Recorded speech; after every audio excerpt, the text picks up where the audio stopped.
The Dateable podcast is an insider's look into modern dating that the Huffington Post calls one of the top 10 podcasts about love and sex. On each episode, we'll talk to real daters about everything from sex parties to sex droughts, date fails to diaper fetishes, and first moves to first loves. I'm your host, Yue Xu, former dating coach turned dating sociologist. You'll also hear from my co-host and producer, Julie Krafchick, as we explore this crazy dateable world. Hi, friends. Welcome to another episode of the Dateable podcast. We are here to be in this together so nobody feels alone in this dating journey, because we know dating can be not so easy these days, right, Julie? Slightly. I don't know. What made you think that, Yue? I thought it was a walk in the park, right? A piece of cake. Yeah. No. Yeah. Everyone's super happy. You can cue the sarcasm if you can't already tell, but we are so excited because we are officially dateable today. Officially, the misspelling has come true for us.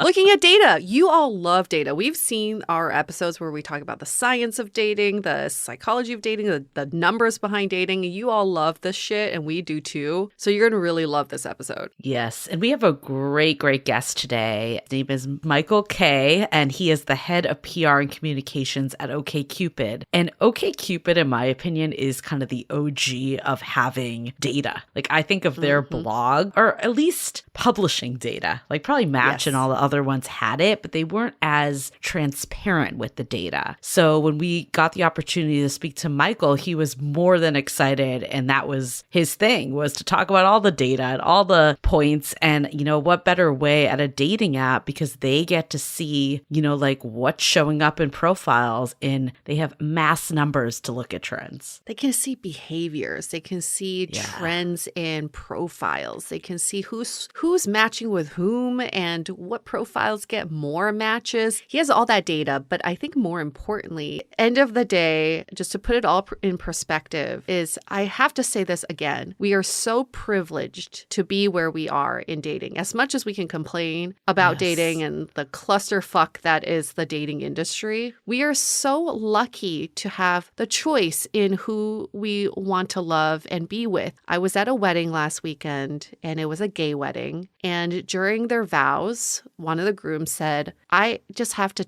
say this right now, is when I was a kid, I never thought this day would be possible. I never thought I could come public with my love for other men. And I never thought I would have the opportunity to legally marry. And that was just, it's not that long ago that we restricted. We forget that. Yeah. Right? That your choices in the matter of the heart were restricted by law. And now we're at a point where there is full freedom to find love and to love whoever we want. So yes, we can complain about, again, this clusterfuck that is dating, but we have to ground ourselves in the fact that we are so privileged to be where we are. Yeah, I think what put it in perspective for me, Michael brought this up on the episode too, because he is a gay man and met his partner on a dating app. And it also makes me think of your friends. Did they meet on a dating app that you just went to their wedding? Yes, they did. Yep. Okay. So them. And then it also makes me think of the episode we did with Rob, your friend from last season. And I think in all of these situations, I don't think it, like, until talking to all these folks, really registered to me fully. This is like, you know, my heteronormative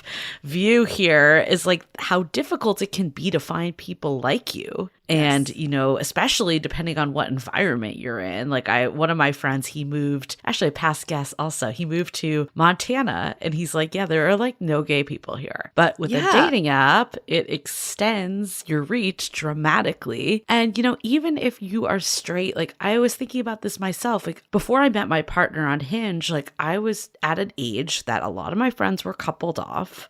I didn't really want to go to the bar scene, like go out to bars all the time. And when I did, it wasn't like I met people that were quality dates. A lot of times the people were like half my age or just like completely fucked up and, you know, looking for hookup, or maybe they were looking for more, but the context we were meeting in, it just like wasn't the right context at all. Plus it gets exhausting to have to go out every single night. So I feel like, we kind of like over romanticize meeting in the wild, meeting in real life. And, it doesn't have to be an either or. We're definitely not saying that. But I really feel like sometimes we don't give apps enough credit of the benefits of what they do for us, because there's no way I would have ever met my partner in that world. Like, there's no way. Absolutely no way. We hear some of you complaining like, I've dated half of Manhattan, or I've dated everybody in my city. Well, you are fucking lucky that you've had the choice of dating all these people. I mean, for a lot of our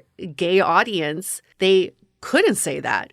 Right. Just a few years ago, they had to go to specific locations and bars and be introduced by friends to feel safe enough to meet others who are also looking for the same things. But as heterosexual daters, we haven't had these limitations. So yeah, if you're like, oh, I'm so frustrated, I've dated pretty much everybody in my city, well, then count your blessings, that you had this choice. Exactly. And you and I have alluded before, we have a secret project that we are hard at work on. And one of the things that it's done it has opened us up to more daters, to talk to other people that may not be the stereotypical audience of current dateable. And what we're finding is a lot of them are really anti-apps, don't want to use apps.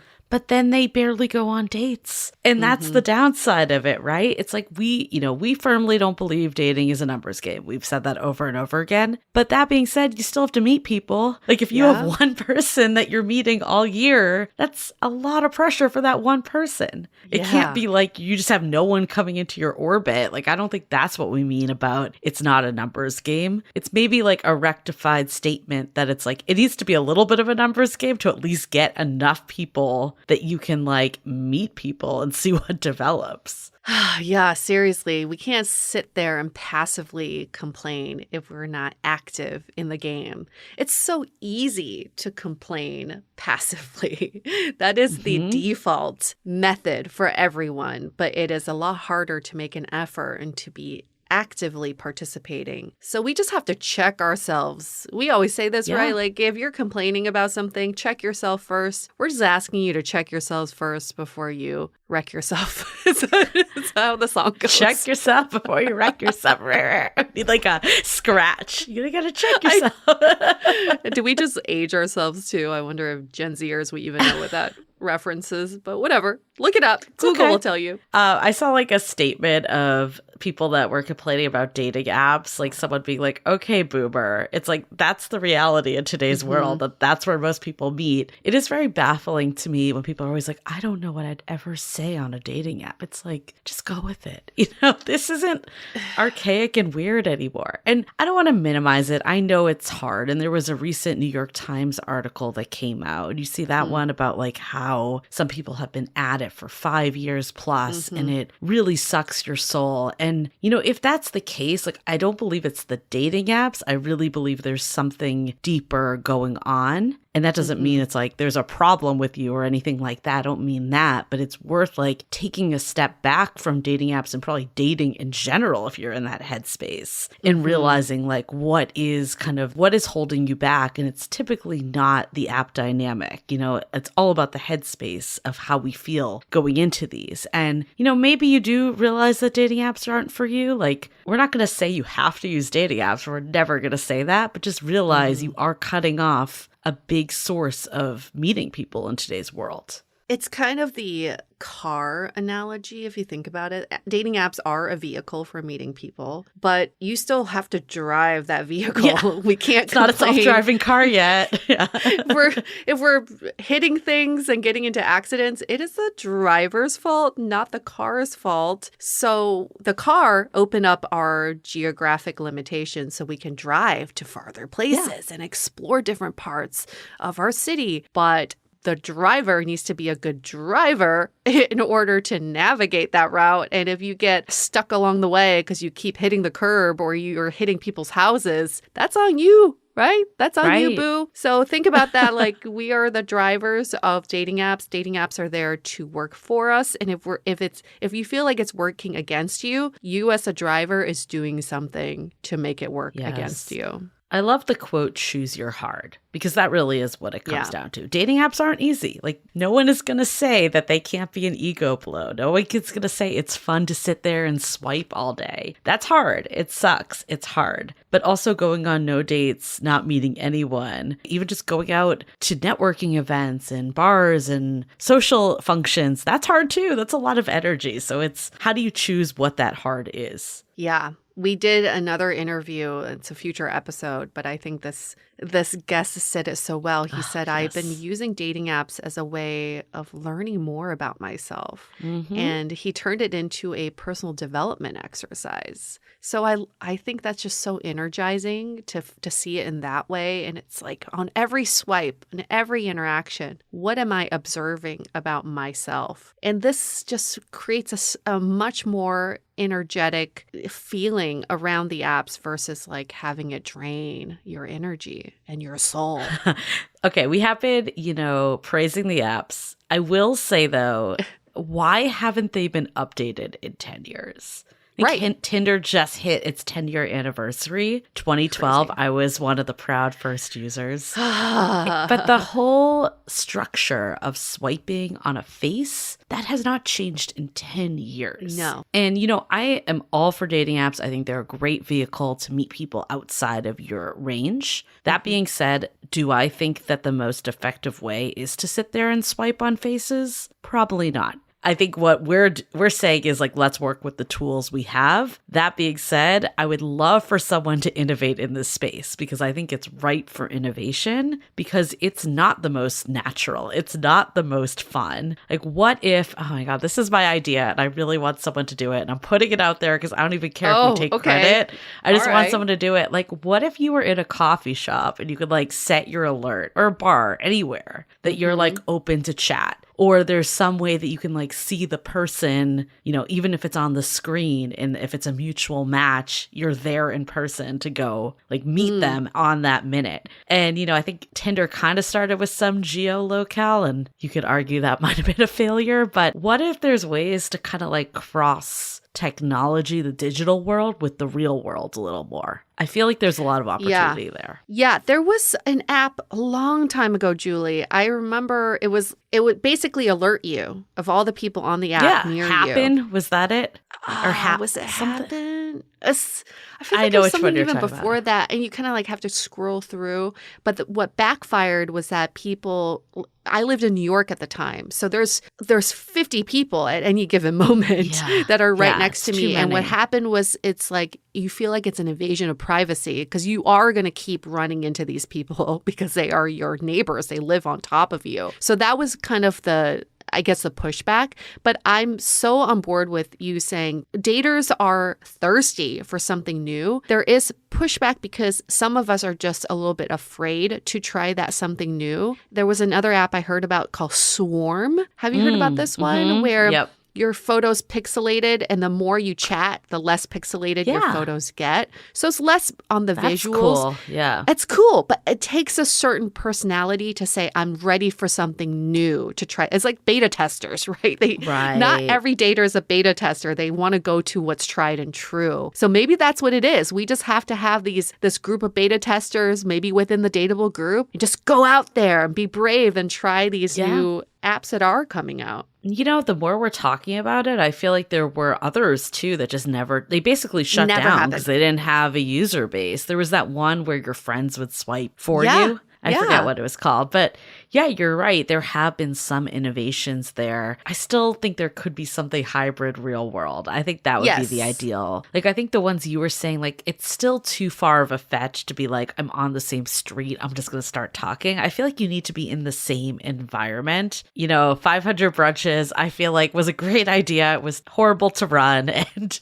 it definitely wasn't my calling. Logistics. And I think that's why Grouper stopped. That was also a great idea. That was the one where like 3 friends went out with another 3 friends. I feel like if someone could get the logistics down with this stuff, there could be more in-person type meeting fueled by digital devices. Okay. If you're thinking about dating apps, we just gave you some really great free advice and consulting. All those app developers that are our target audience listeners here, if you build it, they'll come, right? There you go. If you're complaining about dating. I mean, we'll come, if you build it, we'll come and we'll bring our people because we know our listeners are brave and courageous. And speaking of brave and courageous, we've just relaunched our 22-day dating app challenge, a challenge that's designed for you to use the dating apps for you and an opportunity for us to look at your profiles and give you one-on-one feedback. So we have not launched this in a while. We think now with the beginning of cuffing season, with the weather turning, the season turning, that this is such a great opportunity to just revamp the way you look at dating apps. This is not just about your profile though. It's about your mindset. It's about how you use it. It's about messaging. It's like the whole gamut of the online dating experience. So that is on live right now through the end of October. Yep. Michael definitely inspired us to restart this. We were talking about cuffing season. I think one of the myths that was busted for me is that cuffing season is everywhere in the sense that people, even if it's not cold where you are, people want that connection over the holidays and so forth. And he was talking about how we all know that like the first Sunday of January is the busiest day on dating apps. He also said the weeks between Halloween and Thanksgiving are also super, super popular and a lot of activity. So that's why we were like, this is the perfect time to relaunch this dating app challenge. Like, let's get you set up. Let's get you ready to go. Like you always said, it's a lot about just how do you optimize using dating apps in a way that makes it more fun, makes it more enjoyable, but we'll also review your profile. So there's a lot of really great stuff in this challenge, and you can go to findingyourperson.com/apps and sign up today, and it'll be live until the end of October. So we only have this for 1 month, again, to set you up before the busy season.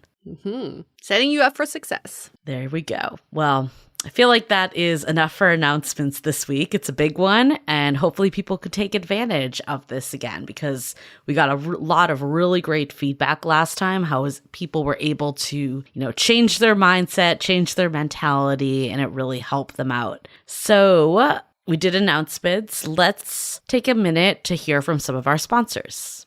Okay, let's get into it with Michael from OKCupid.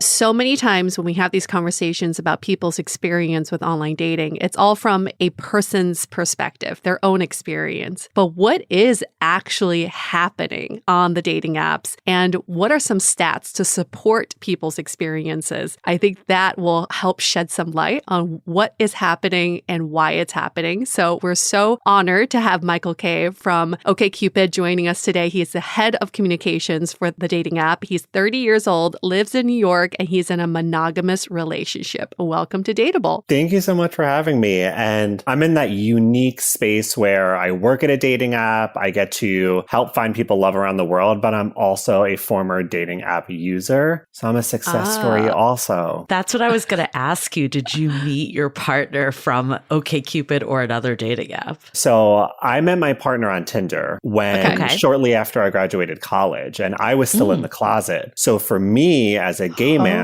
dating apps were the only place that I could go to meet other gay men in a discreet and safe way, because I just wasn't out of the closet. There was no way in hell I was going to meet a guy in person. It would actually be years before I even went into a gay bar at that point. So dating apps are where I turned to, and it was right after college graduation, and I heard of a couple of friends. This is 2014, so it's not like everybody was on dating apps. And I remember hearing about Tinder towards the last few months of college, and I was like, this is so weird. You are talking to a stranger online, and then you're going to meet up with them? And then, 8 years later, and here I am at a dating app, still dating someone I met on a dating app. That's amazing. We can't escape it. We always forget the benefits, though. I think your story is such a good example of it would have been really hard to meet people in your situation. And the fact that dating apps gave that outlet, and, I've experienced that too. it's as you get older, maybe you don't want to go to bars as much, or maybe you don't have single friends that want to go out all the time. The fact that you can just load up this dating app and meet singles at your disposal is awesome. Yeah. And that's a great point. I hear all the time people complaining about dating apps. They're complaining about dating. They love to hate on it. But dating apps really are a convenient way to meet people. What I find interesting is at OKCupid, I get to work with data scientists and behavioral psychologists and sociologists. And what we hear time and time again from these experts is that, yes, dating apps work, but this is why they work. Generations before us, people were going to church, they were going to temple. That's where they were really meeting people in these type of environments. But millennials and especially Gen Z, they're just not going to these places anymore. So dating apps are just the most convenient way to meet people. And especially if you're in a city like New York City or LA or wherever you are, if you're in a hustling and bustling city, I mean, we're all working. People just don't have time anymore to go to a bar and spend a couple hours there and see if they meet someone. But you can swipe between meetings. You can swipe on your morning commute. If you're not driving, be safe. Good caveat. Yeah. There's got to be a way. There's got to be a way for someone like a robot autonomous swiping or something like that as you're autonomous driving. You don't have to sell us on dating apps because we love dating apps. We actually tell our listeners nobody created a dating app trying to make dating more frustrating for people. I mean, there's always the best of intentions for these dating app founders. And for you personally, I would just love to hear, what do you think has been the biggest difference from when you first got on the apps to today? Yeah, when I first got on the apps, I think what people were putting out there is very different than what we're seeing now. It was very basic, really, really stripped down. You really were only reacting to a couple of photos of someone, their name, maybe how far away they were from you. And now people are really making sure that they're creating robust profiles and they are putting everything out there. They are telling you how they vote, what political side they lean on, how many children they want, what's important to them. They really want to make sure that if they're spending this time connecting and talking to someone, that it's someone that they're compatible with. Over the past 8 years since I've been on a dating app, I would say that's the biggest change, is that people are just becoming more vocal and honest about what they're looking for. I mean, I think about my parents, who I'm adopted by my grandparents. So my parents are a little bit older. My mom's a lifelong Democrat. My dad's a lifelong Republican. I don't even remember them talking about politics in the household. And now when I'm helping my friends swipe on their dating profiles, it's so interesting to see how politically driven what people writing really is, how they're not shying away from talking about social, cultural issues. So I would say people are a little bit more honest about who they are and what they're looking for, which is good. Yeah, the whole political thing, I mean, especially in 2020, that definitely became the time where that was so essential on your profile. Have you seen that persist from your stats and data at OKCupid? I know outside of now we're done with the big election with Trump and Biden, but are you still seeing the political reference on profiles? Yeah, absolutely. Recently, there's actually been 10 million people on OKCupid who have said that they like to discuss politics with their romantic partner. Wow. You know, that's a big thing for them. And again, this is a huge change from older generations. And we're seeing young daters really lead the charge here. So more than half of Gen Z and millennial daters on our platform actually prefer that their date shares the same political views as them. And I think it's more than 2 million Gen Z and millennial daters said that they could never date someone with strong opposing political views. So one trend we're seeing is that people are really dating within their party. I think it's a little bit different when you think about it by generation. I think millennials tend to focus more on if someone's conservative or liberal or whatever their party affiliation is. I think the younger daters that we look at, I think for Gen Z, in my opinion, it's less about politics and your political leaning, and it's more about how you feel about certain issues. So that's the generation on our platform that's really driving conversations around, do you believe climate change is real? Because if you don't, I'm not going to swipe right on you.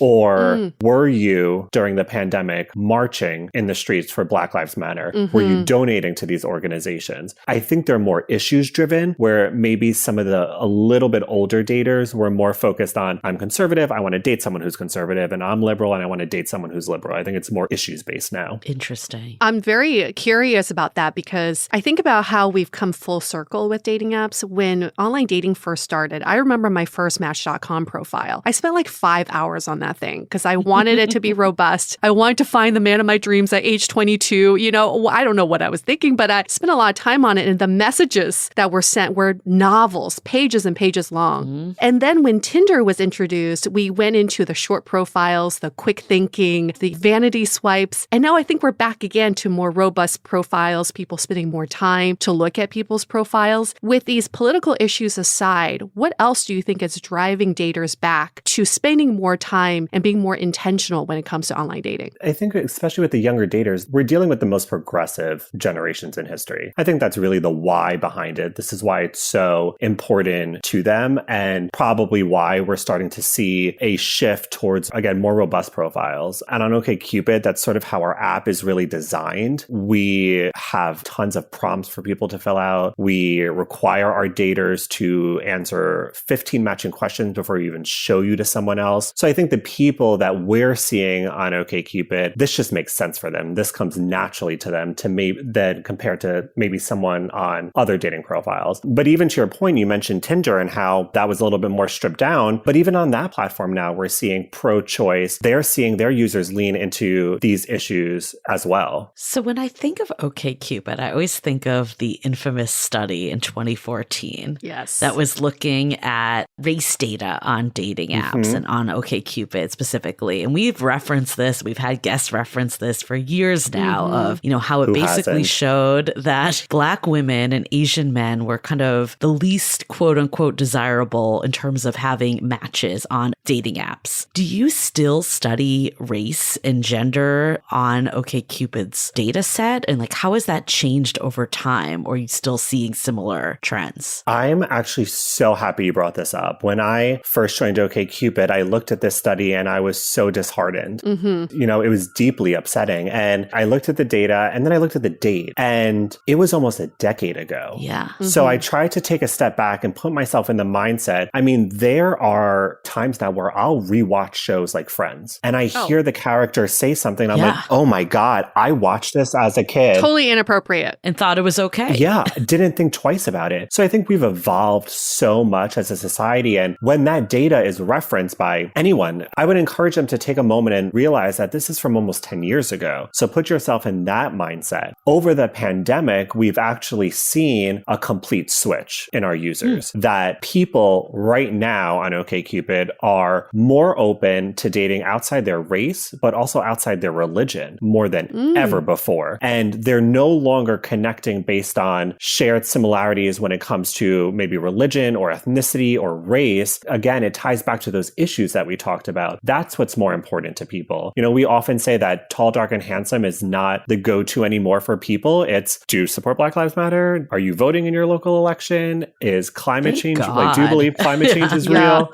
You know, it's going to a new place of substance and compatibility. And that's what's really important to people. And people just aren't caring about what they may have in years past. That's so refreshing to hear. What I do appreciate about that study from almost a decade ago is that it brought to surface what is happening. Yeah. Instead of people feeling like maybe it's happening or is it just me? So because of that data that came out, I think there were groups that were formed like the Black Asian Alliance, Black women dating Asian men. It was kind of a motivator for people to, you know, bring this issue to light and say, let's focus on why this is happening. So in today's dating, as we are more open-minded, maybe the pandemic really did help open some of our minds and our hearts. What are some other trends that you're seeing on OKCupid specifically? One trend we're seeing is that people are looking for love, but they're also increasingly interested in casual sex. So we have in-app questions. They cover everything related to dating, relationships, and sex, and basically every issue that's top of mind for Gen Z millennial daters. So when I reference data, this is really where it's coming from. More than 35 million people answered our in-app question, regardless of future plans. What's more interesting to you right now? And And 69% of people in 2022, this year, said love over sex, which is actually down from 71% in 2019 and 73 in 2016. So there's definitely still a majority of people who are prioritizing love over sex, but I think people are becoming more open with what they're looking for, and they're not letting themselves be shamed anymore. They're totally fine to say, yeah, I just want to hook up right now, and that's really not a big deal. Yeah. I mean, some of it, because we heard stats that it was actually different in 2020, and this could be, overall on all dating apps versus OKCupid. So there could be some bias there too, but I wonder if some of it is just pent up sexual energy from the pandemic also that we're seeing. We kind of discussed this in 2020. We're like, is hookup culture dead? Because it felt that way during the pandemic, but it's interesting to see that maybe people don't want it to be dead fully and feel like that actually has been missing from their lives in the last couple of years. We've been through two really significant moments. So first in 2020, I don't know about you, I was petrified, and I'm not dating, but I was not seeing anybody besides my boyfriend during that spring, that summer, especially being in New York City. I was like scared to leave my apartment. I was like, don't look outside. I feel like I'm going to catch it. And then we started to see the trend shift a little bit, but now we're in a unique situation again. And I'm interested to see what happens over the next few months now that we've seen the abortion ban happen. And I'm really interested in how that's going to impact casual sex and hookup culture now that people might be in states where an abortion, if they wind up pregnant, that's not a possibility anymore. It'll be really interesting to see this change in behavior and relationships over the coming months. Yeah, we're also very curious with our listeners because we're in constant contact, just seeing if there's any changes in behavior, but also just views towards sex. And with that, have you seen any new buzzwords pop up on dating profiles? For so long, those personality tests, I'm ENFJ or whatever they are, people were putting that on their profiles. Love language. Yeah. Yeah, their love language. Yes, another big one. Any other themes that you're seeing on profiles lately? This is a little bit separate from terms, and keep in mind that most of our users, especially in the United States, are in huge metropolitan cities. They tend to be on the younger side, definitely more progressive. Right now, we're seeing a lot of conversation around the upcoming midterm elections. It's still so interesting to see how engaged people are about politics in a place like a dating app. But one thing we're seeing is that midterm voters are more attractive on our platform. Our data is showing that if you are voting in local and midterms elections, you're getting more likes and matches than people who aren't. And it's just, it's great to see, and it's really interesting, but people are using their dating apps to signal to others that this is important to them. And they want to make sure that the person that they're talking to, meeting up with, whatever it is, that they're exercising their right to vote as well. That's a huge turn on for daters. That's so fascinating because I know personally, I'm much more engaged in even midterm and local elections than I ever was before. And I wonder if some of it's like post-pandemic, your communities, there's a lot of challenges that we're facing right now in all these major cities. So I wonder if some of it is this feeling of like, I want to be with someone that cares about the community, cares about what's happening in the world. No, totally. And it's not only about voting, right? There's a lot of issues that are at stake in these elections specifically that impact so many people. The majority of our respondents in the US said that the most important cost to them is reproductive rights, but we're seeing a lot of people say climate change, gun control, LGBTQ rights. And if we break it down by gender, not super surprising, but men are really concerned about climate change. That's actually their biggest cause that they're voting for in the midterms. People who identify as women are prioritizing reproductive rights. That's the biggest issue on the ballot for them. And for our daters who are non-binary or LGBTQ+, they're really nervous about LGBTQ rights, especially following the abortion ban, because we do think that's going to snowball into a threat to marriage equality and whatever it is. So I think it's less about like that daters want a match that's voting in a local election or a midterm election, and more about really what's on the ballot for them and how that impacts their lives. What other buzzwords are you seeing outside of politics, or social issues is probably like the larger word, but is there anything else that you're seeing that's kind of unrelated that stands out to you? Yeah, I would say confidence. Confidence is really sexy. We've said that for years, but it's still true today. And I want to remind people there's a difference between confidence and cockiness. Yeah. So definitely distinguish those two. But daters are really looking for someone who recognizes their own self-worth, not someone who's constantly doubting themselves. Our data shows that more than 9 in 10 people this year said that they have an average or higher than average rate of self-confidence. And those people are just doing better on the app. So I would say when you're on a dating app, make sure that you're showing up not only as yourself, but you're showing up in a way that just makes you feel confident, not what you think a match is looking for, but how you feel your best self. Let's hold that thought for a quick message. This episode is brought to you by Gobble. Gobble delivers gourmet, freshly prepped 15-minute meal kits right to your doorstep. Their chef-designed meals are easy to prepare with simple recipes and fresh ingredients that have been chopped, portioned, and simmered so that dinner is both fast and flavorful. Gobble combines the convenience of takeout with the health, satisfaction, and freshness of a home-cooked meal. It really is a perfect solution for anyone who wants to save time cooking but don't want to compromise on quality or health. Also, Gobble feels extremely customized. With every new menu, their technology learns more and more about your tastes and preferences to effortlessly deliver fresh, seasonal dishes you'll love, just like having a personal home chef. Some of my favorite dishes have been the chimichurri fish tacos with shredded cabbage and the butternut squash ravioli with spinach and pecan sage brown butter. Now for our listeners, you can get 6 Gobble meals for just $36. Just visit gobble.com/dateable636 and get your first 6 Gobble meals for just $36. Again, go to gobble.com/dateable636.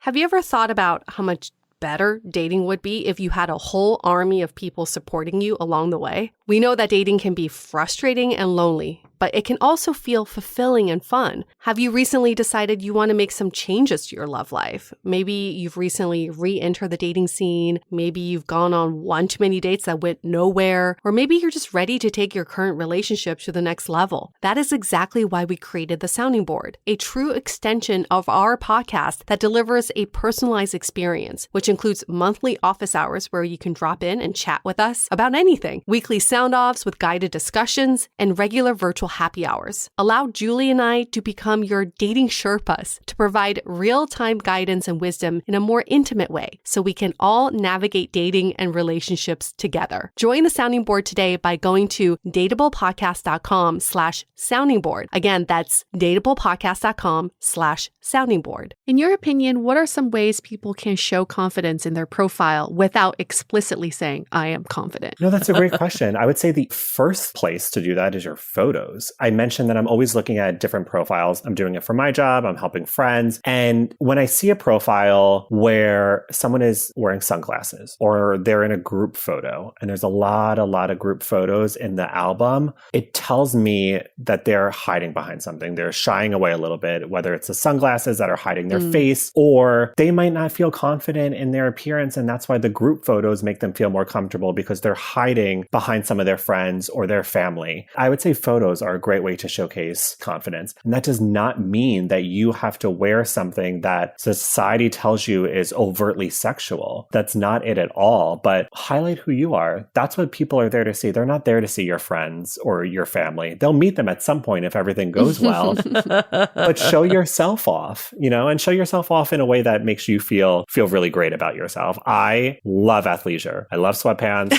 I love a sweatshirt. Yes. That makes me feel good. Sometimes I wear that to the office. I do it in a little bit of a chicer way, but that makes me feel good and makes me feel confident. This is super fascinating, the confidence as a whole, because I feel like we've even noticed that in our podcast too, of just the importance of really recognizing what you bring to the table. My prediction is that part of it was to do with the pandemic. That a lot of people had a lot of this time to reflect, to really work on themselves, and now come out saying, I want someone that also enjoys their life. life and someone to share it with. You kind of addressed this a little bit earlier, that people aren't necessarily looking for someone tall, dark, and handsome anymore, or whatever like the stereotype was in the past. What do you think are the most important qualities, kind of in addition to confidence, that you're seeing now be top of mind for daters? Yeah, I would say communication. I mean, taking a step back, there obviously has to be mutual attraction. Right. You know, that's never going to change. There has to be something about the person physically where you're like, oh, they're so handsome or beautiful or cute or whatever it is. There has to be some level of attraction there. But going beyond that, communication is really important to people. A majority of our daters said that they're really great at clear verbal communication, and that's what they're looking for in a partner as well. In fact, people who said that they were good at clear verbal communication on our app received 40% more conversations than people who aren't, and they're also receiving more likes. So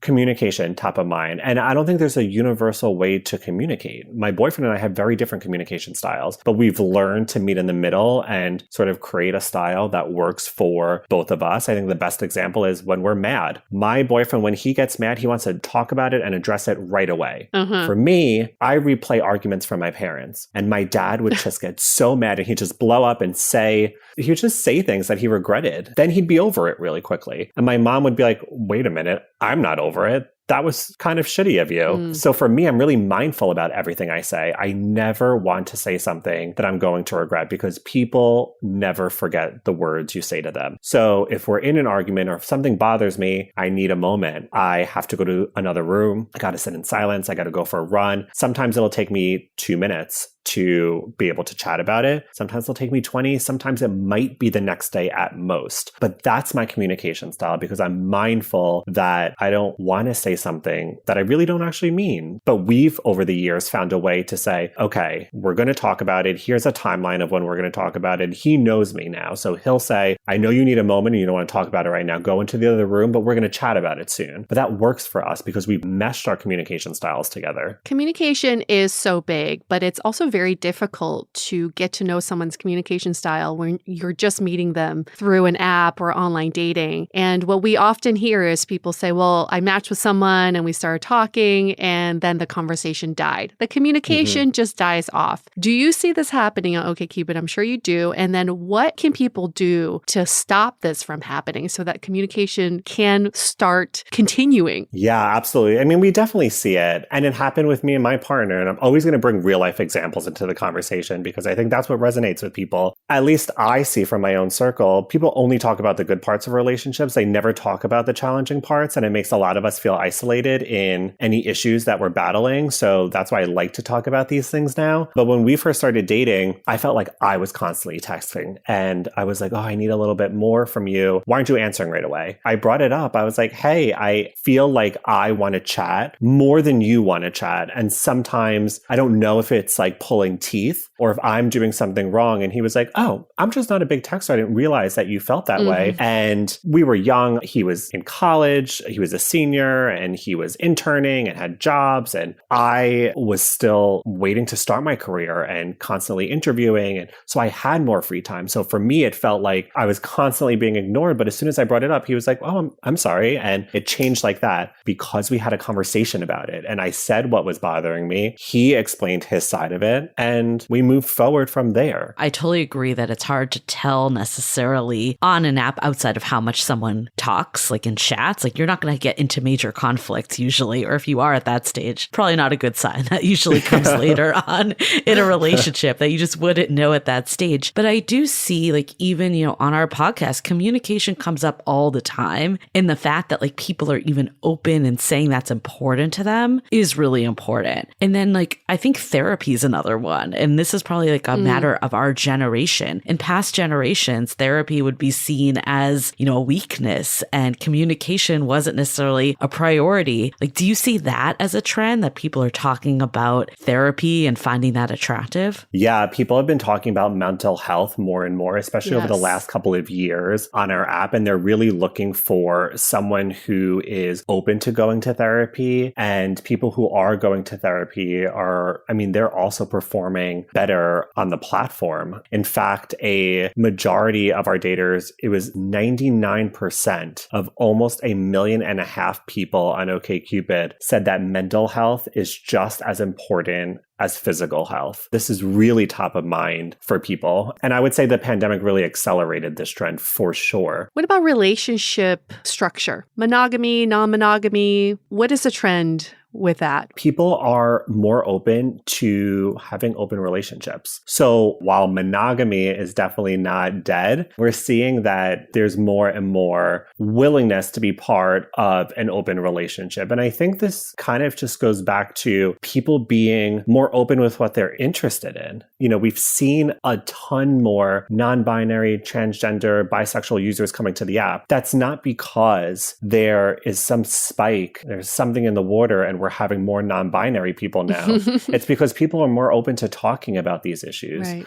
Queer people have been around forever. So have open relationships. There are couples in my life where I find out they're in an open relationship and I'm shocked because no one talks about it, but they're talking about it now. And we feel that no matter what type of dater you are, what type of relationship you're looking for, we need to make sure that our app works for you, whatever that is. But definitely a rise in people who are looking for an open relationship, whether they're looking to get into an open relationship or they're in a relationship and they're opening it up. That's really fascinating because like this podcast actually started as dating in San Francisco because that's where we both were, where non-monogamy and open relationships were, I wouldn't say mainstream that everyone was doing it, but I'd say more out in the open. And we heard like in New York, for instances, it was more of an underground type of thing. And like in other places in the country, clearly not talked about at all. Do you feel like you're seeing this trend all over the country, or is it still isolated to like the major metros? I haven't looked at it on a geographic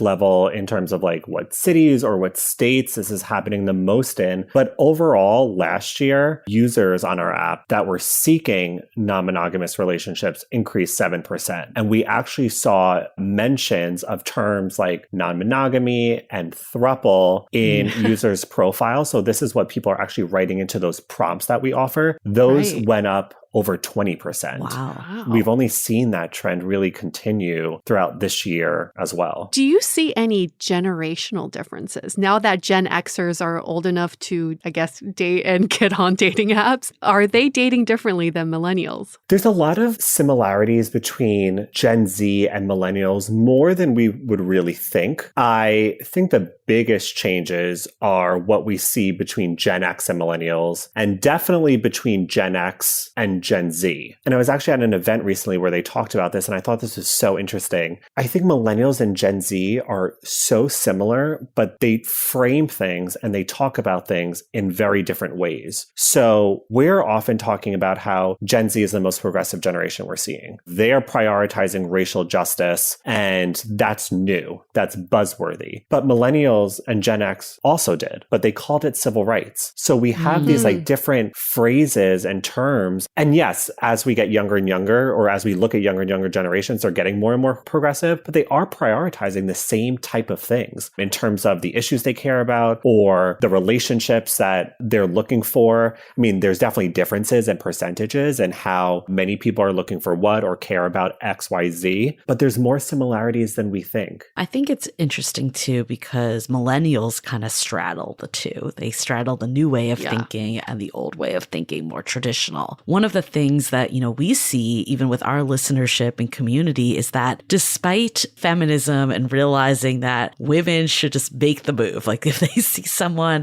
that's interesting, reach out. But there's all this, I'd say, baggage of all the rules we've been told. And as women, what we've internalized for years of lowers your value or you don't want to be seen as desperate. Are you seeing any shifts and changes of who makes the first move and who reaches out first? First of all, I hate that this is even a thing. I know. That people have said. It actually makes no sense to me, especially as I mentioned, I'm adopted by my grandparents. So my parents are, you know, a little bit older. My mom proposed, and this was in 1963?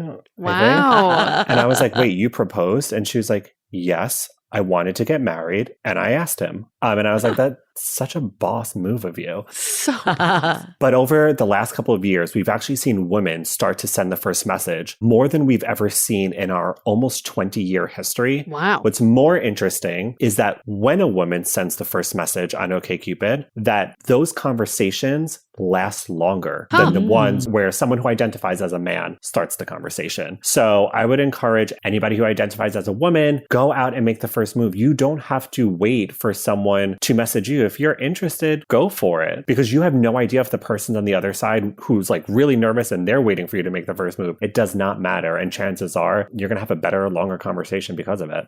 Any guesses as to why those conversations last longer? Everyone wants to feel like someone is expressing interest in them. And I think it's a really big ego boost when someone sends the first message, regardless of gender or identity. It makes someone feel a little bit more confident and get excited. I don't remember in my relationships who sent the first move, but I do remember who initiated moving off the app and going straight to phone. And that was me. And that was my first date. And I stretched that first date into over 8 years. So send the first move or make the first move. I mean, I have a couple theories. I think one is that women have been so suppressed for so long. Like I mentioned, we've been fed all these like rules that we have to follow. And I know for me, my dating life, I was always very passive. It was always like, who likes me or who's going to reach out to me? But that kind of makes you not as invested because you don't really like have that feel of this is someone I necessarily want to be talking to. So I almost feel like it's the swing of feminism and empowerment to be in that driver's seat and to be reaching out. And if you're reaching out to someone, you probably want to talk to them. So I think that goes into maybe my second theory is that we already know that there are typically more people identifying as men on dating apps than identifying as women. And there's studies that women get inundated by messages and all that more than men do historically. Of course, everyone's different, but overall, like it's sad to say, but it's like if you have a bunch of people in your inbox that you feel meh on, but you've made the move on someone that you're more excited about, of course you're going to start talking and follow through on that. And probably all those other people are going to fall to the wayside. I think there's just more weight in a woman messaging because as a woman, when you get a message from a man, you always wonder how many other women has he sent this message to. But when a woman messages, it's like, okay, there's a lot of weight to this. And I think she is actually interested in me. So let's see where this goes. You take it more seriously. Yeah, I think there's also myths of like men don't want this to happen. Like when I reached out to him, he was almost like relieved that, didn't fall all on him. And I think we think that we're going to be seen as less desirable and valuable, but I don't think that's actually reality. I think people, like you were saying, Michael, like everyone wants to feel good and like feel like someone is interested in them. And I think all these games and rules that have been drilled into us for so long, like men don't feel good in that situation either when women are playing hard to get and doing whatever historically we've been told to do. There's no space for games in dating and relationships. I don't understand why people do it. And I feel like it always backfires and no one wants to deal with that either. It makes someone feel so terrible. I think in general, this has been going on for years. Like I know for me, when I stopped doing all these games, that's when I actually had relationships. But I think even in 2022, there's less of a tolerance for it. Like you were saying earlier, Michael, like people are busy. We have stuff to do. There's so many people out there on dating apps that are kind of there as options. Like why would you get hung up on someone that's being lukewarm with you? It just doesn't even make sense anymore. I totally agree. You don't have to do it. There's so many options out there. I don't get it. But stop doing it, please. Are there specific dating seasons? We hear cuffing season, we hear breakup season. Do you see these seasons translating into the data you see on OkCupid? Yeah, absolutely. So dating is definitely seasonal. People are doing it all year round, but there's definitely, as you mentioned, key moments where it's just spiking. Actually, we're about to lead into one of those moments. So our data experts are actually predicting that this is all grounded in data, which I love. Sunday, November 6th, is going to be the official kickoff to cuffing season. Okay. And what we're expecting is to see the biggest spikes in matching happening between Halloween and Thanksgiving, with roughly 25% jumps in matches at the highest points during that period. So during summer, we tend to see a little bit of a slowdown in dating. People are still dating, but it's a little bit more focused on hookups. They're not looking for something super serious. And then as soon as the weather changes, people are like, the holidays are coming, and I don't want to do this alone. And my family is going to ask me, why am I not in a relationship? And if you're single through the holidays, the actual biggest dating day of the entire year is always the first Sunday in January, right after New Year's, because people are like, oh, I just went through Hanukkah or Christmas by myself, and then I had New Year's Eve, and I kissed that random dude, or I didn't get to kiss anyone, or I had to make out with my friend again. And they all download dating apps the same way we sign up for a gym membership and we say we're not drinking for the entire month. Dating is wrapped into all those things. So that's actually the biggest day. And just pro tip, Sundays all throughout the year are the best day of the week to be on a dating app. Definitely be on it multiple times a week because you don't want to miss that message asking you out. But Sundays are when we see the highest traffic. Oh yeah, Sundays would be the day that I did it all the time when I was on them, because like it's overwhelming to go on every single day, but Sunday felt like the most time where it's the end of the weekend, people are just chilling, using dating apps, and you got the most responses for sure. Yeah. I'm curious on this cuffing season because like I get the holidays, that's kind of universal everywhere, but cuffing season I think is definitely more of an East Coast thing or cold weather thing. Like in the West Coast, it's not referenced nearly as much as we hear people like in New York and DC talking about cuffing season. Do you see this still as a universal trend because of the holidays everywhere, or do you think it's more climate specific? I think the way we talk about it tends to be focused on East Coast because of the colder weather. We sort of frame it as like it's getting a little bit colder and, you know, people want to like be with someone who's going to keep them warm at night, but it is a trend that we're seeing across the nation. So it's not really specific to East Coast or West Coast or even certain cities. We do see it across the board because we all celebrate the holidays around the same time. Right. There's no difference there. That's good to know. Cuffing season exists regardless of the weather or lack of weather changes. Any surprising data you found recently that you saw, you're like, what?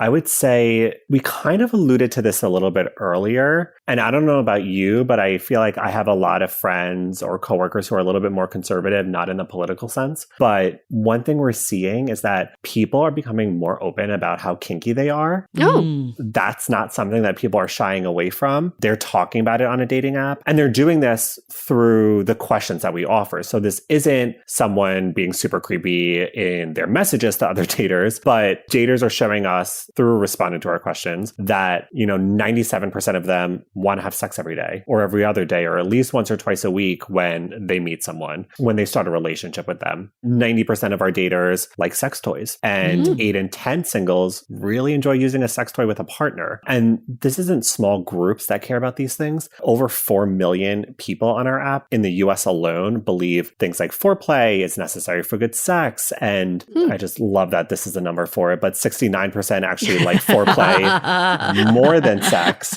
And for me, when I like see this data, like my face turns red. We're on camera now and I like feel my face heating up. But people are talking about it. They're like, I don't feel the need to hide literally anything about me anymore. And that's really nice. It's wonderful. That is nice. It's empowering, I think. Yeah. Totally. The sentiment of dating and dating apps has definitely changed a lot in the last couple years. I feel like we've almost aged 10 years of modern dating in the last 2 years because of the pandemic. Where do you think people are today? Like, are people feeling hopeful? Are you feeling that they're discouraged? They're looking for something new? Like, what's the sentiment that you're seeing, at least in your world? People are seeing now that dating apps do yield success. You know, about 3 million people on our app actually said they know someone who married someone they met on a dating app. And we've seen a huge transition in perception around dating apps. Like I mentioned, when I first heard about Tinder in 2014, I was so creeped out. I was like, I can't believe this is a thing. I remember being in Ocean City, Maryland with friends. And I was like, oh my God, you don't know this person. And you met them on your phone and you're going to see them. How is this happening? Yeah. And now I have friends who are like, oh my God, there was a guy last night who came up to me in the bar. What a creep. And I was like, well, what did he say? And they're like, that's not the point. He came up to me in a bar.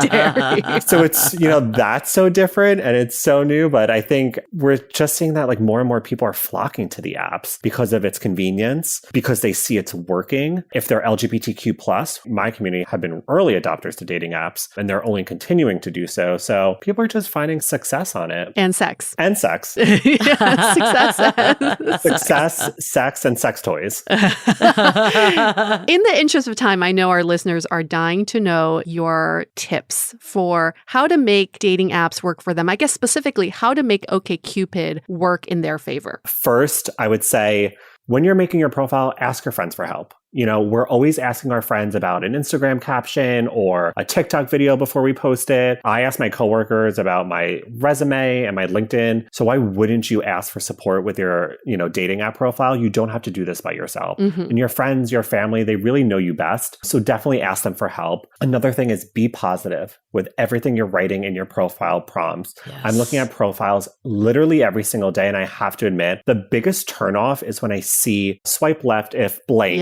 Yes. I totally understand that we all have things that are really important to us, but instead of focusing on your deal breakers, try to focus more on your deal makers in everything you're putting on your profile. So what makes you swipe right on someone? Why do you want someone to swipe right on you? That's really what you need to be highlighting in your profile. You don't really want to be negative with it because it just gives off a bad vibe and it's really your first impression. Also, treat everything on your profile like it's a conversation starter, and that's the purpose it needs to serve. So one tip I always give friends is make lists with anything you're adding to your profile prompt. So think about writing out the books that changed your life or that you recently read. List the songs that people can find on your Spotify playlist. Write out the vacations that you still want to go on. This gives something for people to respond to. If guys see something on your profile where it says, I'm a chill, laid back woman looking for a man, they don't know how to respond to that. And ladies, you got to give guys as much help as you can.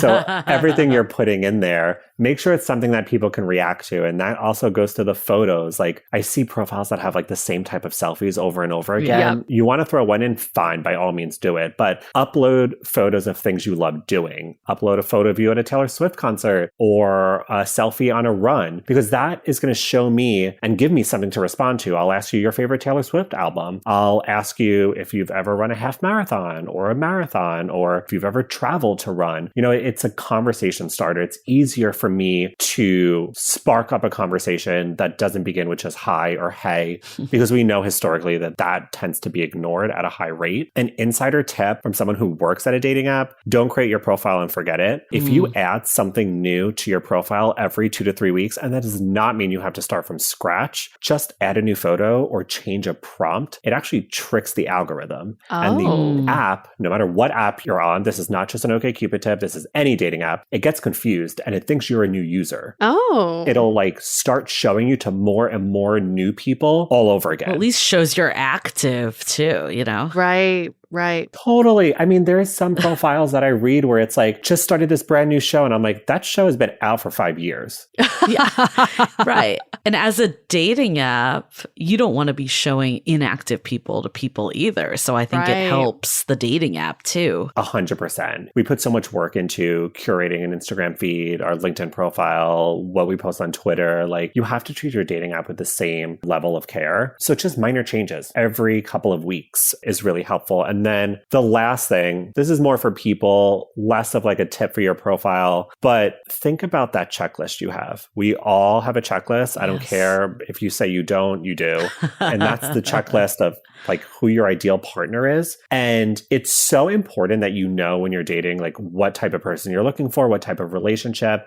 Yes, but it being too specific is so detrimental to your dating experience. So I don't recommend scrapping your checklist. What I recommend doing is breaking it up into 2 sections. What's your must-haves and what's your nice-to-haves? I love Harry Potter. Have multiple Harry Potter tattoos. I love Taylor Swift, have multiple Taylor Swift tattoos, but I don't need my boyfriend to be just as big of a fan. I'm Jewish. He's Catholic. We work because we're aligned on what our must-haves were. We both want to live in New York. We both want to have 2 kids. We both think traveling is really important. So we aligned on what our non-negotiables were, our must-haves. And we have some nice-to-haves in common and some not. He loves Big Brother. I cannot make it through an episode. I watched 17 different cities of The Real Housewives, and he's like, why is this happening every night? But you know, that's more of a nice to have.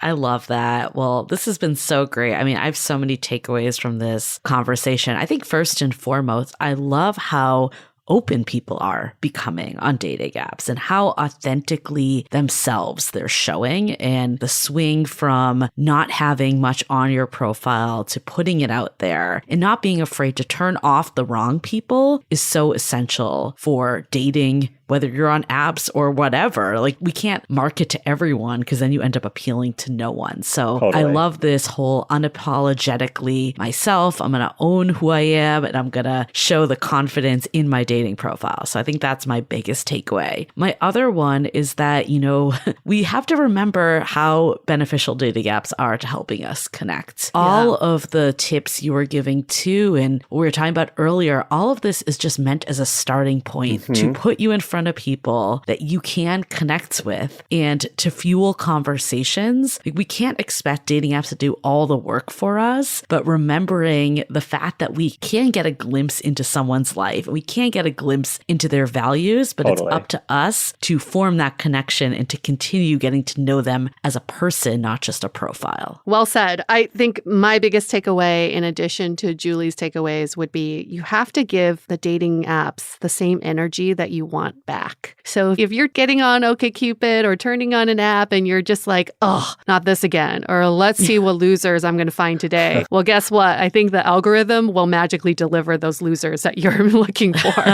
So if we can love the apps as much as we want the love back, that probably is the best way we can spend our energy. And if you're feeling on a day that you're like, I'm not going to send this app any good energy, don't get on it. Because, right, what's the point? You're just going to be wasting your time. And I love this idea of constantly updating your profile, not just to trick the algorithm, you can definitely do that, but just to let the universe know that you're still looking and that you're still relevant and that this is something that is priority for you. So it still goes back to giving that same energy to the apps as you do back. Now, this episode is not sponsored by OKCupid, but we do want to plug OKCupid a little bit here. We've heard many people meeting significant others from OKCupid because of the extensive profile and the prompts. You have to spend time to do it. You can't create your profile on the toilet in 2 seconds. So it is really nice to have a different way of looking for someone online that just, it requires more time and investment upfront. So thank you, Michael. Thank you for having me. And for anybody who's out there who might not have tried OKCupid yet, if you download the app and create a profile completely for free, send an email to subscriptions@okcupid.com. Let us know where you heard us, and I will happily upgrade you to our premium version on us as an added gift. Oh, hey. Awesome. So say Dateable Podcast. That's where you heard it. Yeah. Subscriptions@okcupid.com. Yes. And say, I heard it on Dateable. Well, thank you so much, Michael, for this enlightening conversation. We're glad that we're able to get some updated data from the 2014 study, as we mentioned earlier. And we can't wait to hear how our listeners are reacting to this episode. I'm sure they're going to love it and have some really great takeaways. For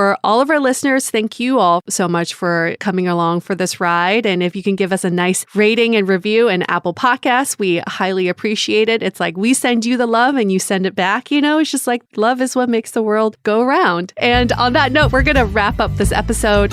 Stay dateable. The Dateable Podcast is part of the Frolic Podcast Network. Find more podcasts you'll love at frolic.media/podcasts. Want to continue the conversation?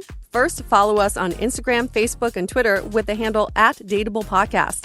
Tag us in any post with the hashtag StayDateable, and trust us, we look at all of those posts. Then head over to our website, dateablepodcast.com. There you'll find all the episodes as well as articles, videos, and our coaching service with vetted industry experts. You can also find our premium Why series where we dissect, analyze, and offer solutions to some of the most common dating conundrums. We're also downloadable for free on Spotify, Apple Podcasts, Google Play, Overcast, Stitcher Radio, and other podcast platforms. Your feedback is valuable to us, so don't forget to leave us a review. And most importantly, remember to stay dateable.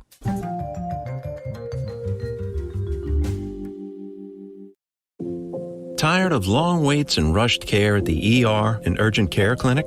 Next time, stay home and let Dispatch Health bring the power of the hospital to you. I call Dispatch Health. A care team of medical professionals actually come to your house. They're the same caliber of people that you would see if you were at a hospital or an urgent care. Dispatch Health can treat most non-life-threatening emergencies. They can do the x-rays, they can do stitches, urinary tract infections, blood test, urinalysis, ultrasound. It's almost everything that they can do at the ER. You never feel rushed. They're there for you and only you. I felt like their only patient. And it costs no more than a trip to urgent care because Dispatch Health is covered by most insurance, including Medicare. See if we serve your home at dispatchhealth.com. Dispatch Health really went above and beyond. It's wonderful to have care come to your home. House calls are back, and they're better than ever. Learn more at dispatchhealth.com.